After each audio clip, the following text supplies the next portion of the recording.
పేషెంట్కి tubal black, but వాళ్ళ dream of parenthood black కాలేదు. సో ట్యూబల్ బ్లాక్ ఉన్నప్పుడు చాలామంది పిల్లలు అవ్వట్లేదు, ఎన్నో ఎటో తిరుగుతారు, ఎన్ని కేషిడ్స్తో వస్తారు. సో బేసికలీ ట్యూబ్ అంటే ఏంటి? ఈ ట్యూబ్ అనేది ఒక స్లెండర్ స్ట్రక్చర్ అనమాట.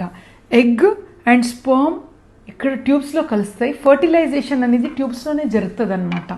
సో ట్యూబ్ బ్లాక్ ఎందుకు అవుతుందంటే కొన్ని ఇన్ఫెక్షన్ వల్ల అవ్వచ్చు, ఎండోమెట్రియోసిస్ వల్ల అవ్వచ్చు, ఎక్టోపిక్ ప్రీవియస్ వల్ల అవ్వచ్చు, సర్జరీస్ వల్ల అవ్వచ్చు, ఎన్నో కారణాలు ఉంటాయి.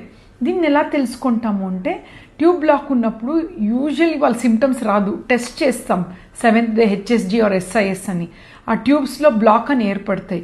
ఒకసారి టెస్టే చాలా కొంచెం పెయిన్ ఉంటుంది, హెచ్ఎస్జి ఎస్పెషలీ. ఆ టెస్ట్లో ట్యూబ్ బ్లాక్ ఉంటే మళ్ళీ రీకన్ఫర్మ్ చేసుకోవాలి.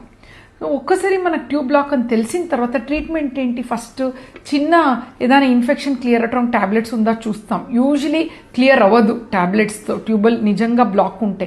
చిన్న బ్లాక్ ఉంటే ఒక్కొక్కసారి ఫ్లష్లో క్లియర్ అవుతుంది. Actually correct both tubes block ఉంటే ఐవీఎఫ్ఏ బెటర్ అండి. ఊరికే పాపం మీ పేషెంట్స్ 7 years వేస్ట్ చేశారు, ఇప్పుడు వాళ్ళ పేరెంట్హుడ్ మంచిగా వచ్చింది. IVF is the best boon for them.